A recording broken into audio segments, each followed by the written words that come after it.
So, pasok na tayo sa loob.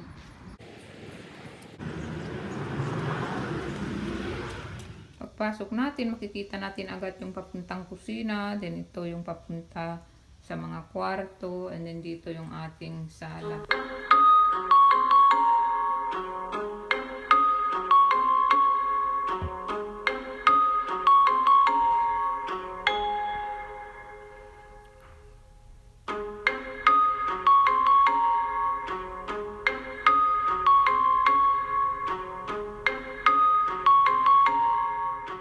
You can see, ito pa rin yung arrangement natin from sa dati naming apartment. Ganito pa rin. And then, ito pa rin yung binili naming wall sticker. So, itong divider na to, sinasabi ko kay Glenn na iakyat na sa kwarto. Parang hindi bagay dito sa sala. Pero ayaw niyang iakyat dahil nandito lahat yung mga gamit niya. Ayaw na niyang umakyat sa taas. So, kagaya nito, mga... Ewan ko ano ba yung mga yan. Kailangan sa opisina yan.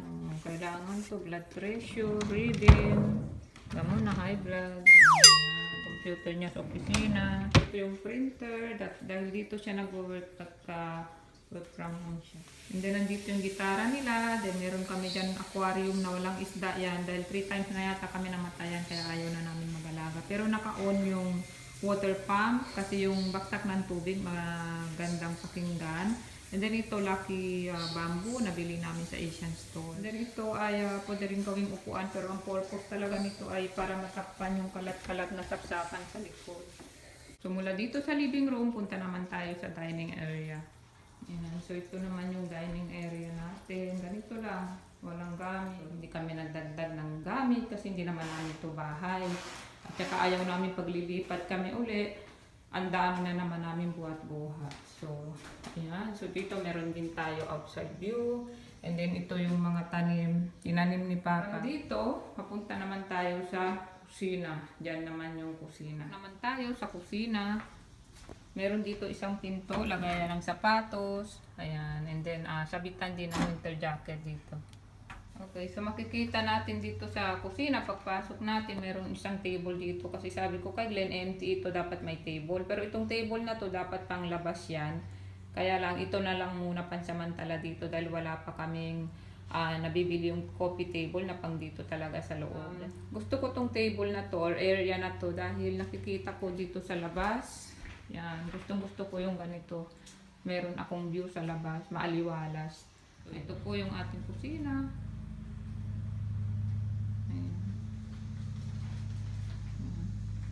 So dito kami gumagawa ng kape dahil nandito yung ating coffee maker, yung bread toaster. Then dito pag nag-wash ka ng plate, meron ka rin view sa labas. So ganyan ang mga gusto ko, maaliwalas. Dito sa kusina meron isang pinto papuntang basement. So ito yung basement. Hindi kami dito halos pumupunta dahil ito yung example ito. Example ito, Christmas tree yan. So, hindi ginagamit talaga. Nandyan yung mga maleta at iba pang mga gamit na. So, dito ngayon natutulog si na mama sa may fireplace kasi mas malambot to dito. Kahit wala silang kutsyon, ganyan lang bedsheet. And then, gusto rin nila dito dahil malamig at malapit sa CR. Ito naman yung backyard ng bahay. Dito. So, nandyan yung ihawan kasi kung may party, dito nyo gagawin. Ayan. So, hanggang dito siya sa likod. Ayan. Ayan. Ito naman yung papuntang garahe.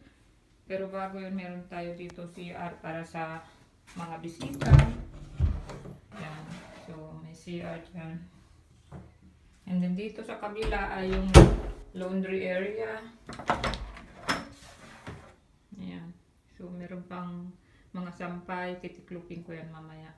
Ayan, so dito yung mga sabon, ayan, yung panggupit ni Glenn, nag-i-stack din kami na dyan. Hindi ko na binababa doon sa garahe sa baba. Ito naman tayo sa garahe, ito na yung palabas ng bahay.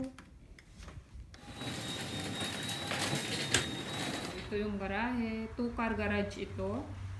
So halos lahat ng gamit dito ay gamit ng may-ari. Itong bike na to binigay sa amin ng may-ari. Yan, kaya may bike na si kuya.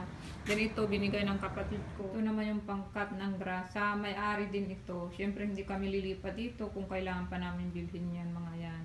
So So, ready na lahat yan. Ayun lang guys, done na tayo sa ating house tour. Ayan, so dito na yung entrance kanina.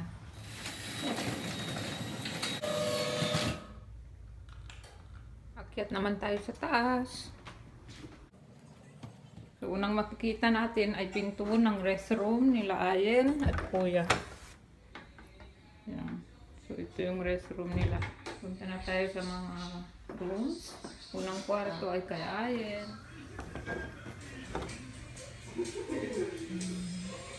This is Ayen's room. The empty room of a toddler. Yan, dito yung kanyang table. Yan. So, ito yung binili niyang wall sticker. Pang toddler. Girahan mahal, libre. Stop toys lang yan. Yung gitara ni Ate Chloe, binigay na sa kanya. Yan ang kanyang mga squishy. Yan ang kanyang mga collection. Yan. Yan ang mga tiyanak. Kanyang baby doll. Hindi pa siya pinapanganak. Nandiyan na yan mga baby doll na yan. Except yung Isa pang- matangkad. Mga nail polish niya. So, ito yung kanyang table. Ba't ka nandiyan? Ayan, ang kanya. Ito, sa Dollar Tree namin to binili. So, lagayan niya ng mga hair sound. Ito, picture niya nung grade. Anong grade ito nung nag-picture pa? Grade 5. Ah, yung unang taon mo dito sa US? Yeah.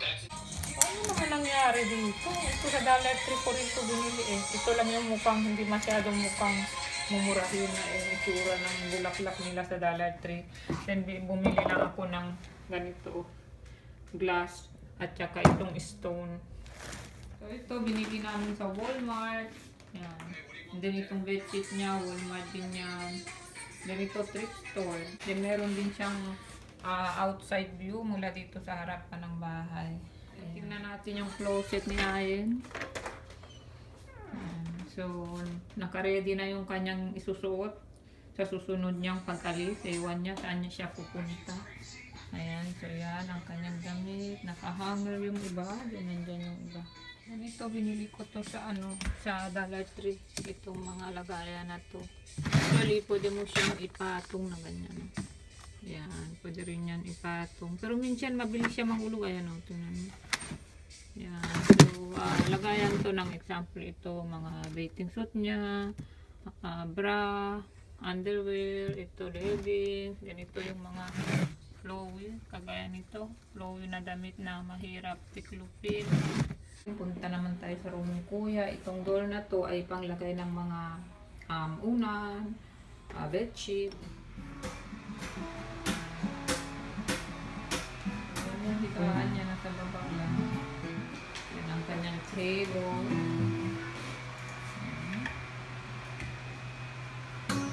Dito sa table niya, nandito yung closet niya. So, ito yung closet ni Kuya. Yung mga damit niya, doon meron mga pants. Then ito pang bahay. Ito yung kanyang short. Dito yung boxer short niya. Ito yung pang gym. Sa Dollar Tree ko rin to binili. Ito parang ganyan.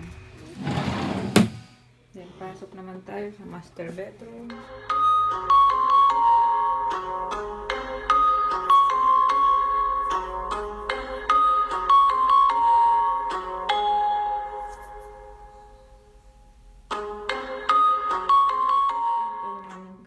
So ito binili namin yan sa IKEA. May dalawang pinto tayong makikita. Ito yung papuntang CR and then ito yung walk-in closet.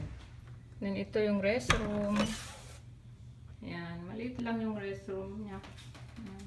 Then ito yung aming salt lamp. And then na-adjust mo siya dito. So pwede mo siya gawing medyo dim yung light niya ganyan. So, then ito storage lang.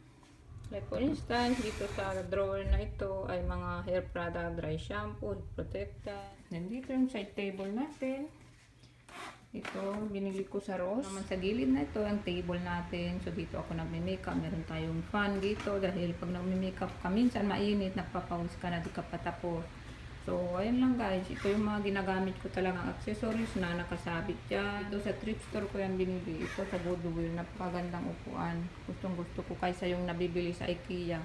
Ito IKEA din. Hindi masyadong maganda, magalaw. And then ito yung mga makeup, then makeup brush. Ito naman yung walk-in closet. Tingnan natin. Ayan, di ba? Parang ukay-ukay lang. So, ito yung mga pants ni Glenn dyan. Pang opisina. Ito polo pang opisina. And then, yung mga flowy na damit ay hinahanger ko rin. Ilan yan.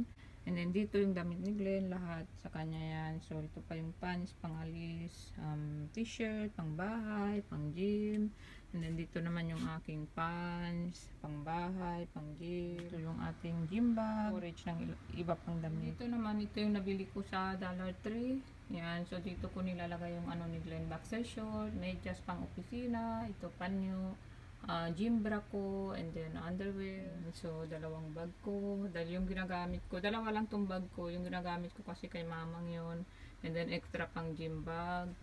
And then, yan, tissue. Then, ito, hair blower. Mga panggamit sa hair yan, dito nilagay ko. And then, yung ating plancha.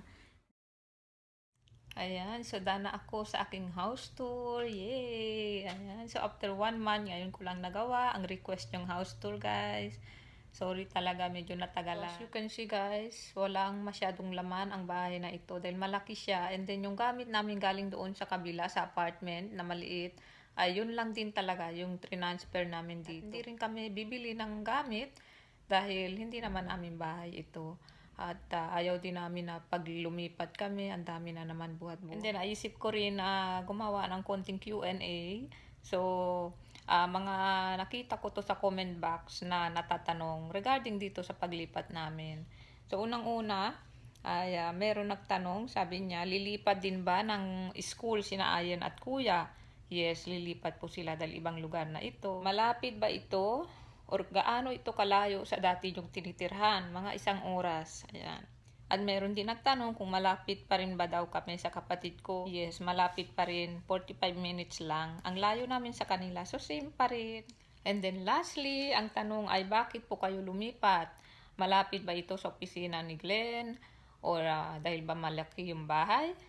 Okay, so ang sagot namin, guys, is mas mura po ang renta ng bahay na ito. Ang katwiran ng may-ari, hindi na niya hinahabol yung kita, kundi yung sino mag-alaga ng bahay niya. Kasi nakaroon na siya ng phobia or hindi magandang experience sa mga dating nag-rent dito. Actually, last year pa dapat kami nandito. Niyayaya na niya kami dito, kaya lang di natuloy. Ayun, so same pa rin siya, yung layo sa kapatid ko, yung layo sa opisina ni Glenn. So, same pa rin. So, ayun guys, dana tayo sa ating Q&A at i-edit ko na lang itong video na ito. So, para bukas may upload ko na. So, maraming salamat sa panonood. Hanggang sa muli.